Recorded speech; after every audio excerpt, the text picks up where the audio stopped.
Let's talk today about the Islamic Golden Age, because if you start discussing Islam with some intellectuals, they're always going to bring up the wonderful Golden Age.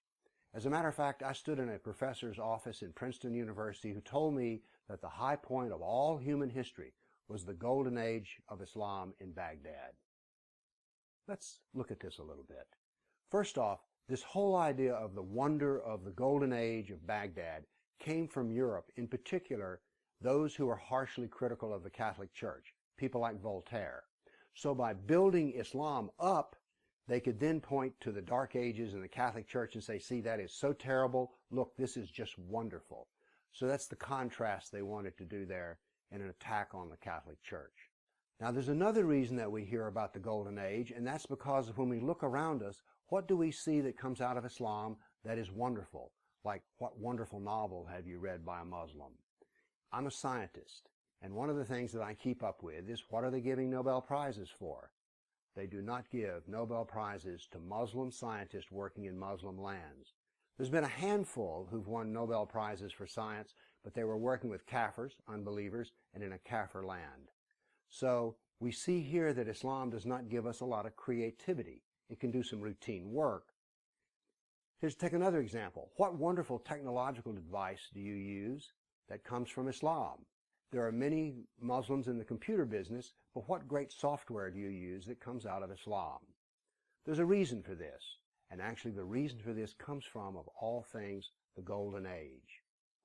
But before I get into the Golden Age, I want to show you what else was going on during this wonderful time of human history, which was that Islam was constantly attacking Europe. I prepared a dynamic battle map, which I want to show you here. And what you'll see is battles occurring, and you'll see that there's an unfolding history here. The white dots are the battles happening in the current 20-year period. So we're going to show you how Islam was harming Kafirs from the period of 750 AD to 1260 AD, which was what the time of the Golden Age was. So here we go, our first 20-year period. Now then you see another 20-year period. Notice that Islam is projecting force from Baghdad in Iraq across the Mediterranean. And notice how many battles there are. By the way, many of these battles culminate in the taking of slaves. A not largely known fact is that Muslims captured over 1 million Europeans to bring them into the slave quarters of Islam. Notice that Spain is continually being hammered. And all of this is happening during the Golden Age of Islam.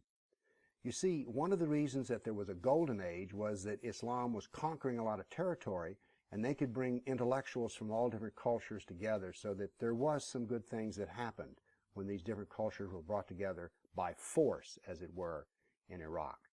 So these are the wars that Islam was fighting during the Golden Age. Now my question for you is, why are all those battles so golden? Let's take it another aspect of what was supposed to be so good about the Golden Age, which was they preserved all the Greek and Roman material. They did not preserve it all. They only preserved certain parts of it which was useful for themselves. They didn't save any of the literature or the art.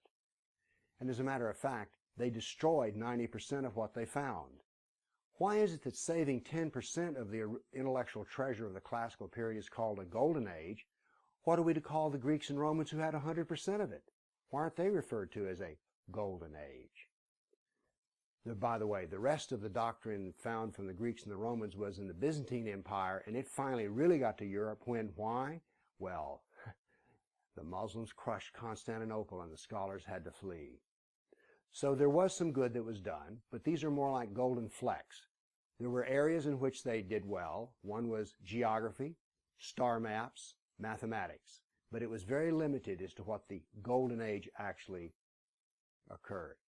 The knowledge that was brought forth in the Golden Age was very limited to the area that it was in. By the way, one of the things that came out of the Golden Age was the philosophy is there is no cause and effect, and there are no natural laws. Now let's go back to the lack of Nobel Prizes in Islamic countries. Do you think that saying there's no natural laws and there's no cause and effect would make a good scientist? No. All of science is based on the search for natural laws, and it is based upon cause and effect. So we can say about the Golden Age that there were some golden flecks, but it was not a golden age, and it all came at the hands of the suffering of the kafir. so much for the golden age. Thank you.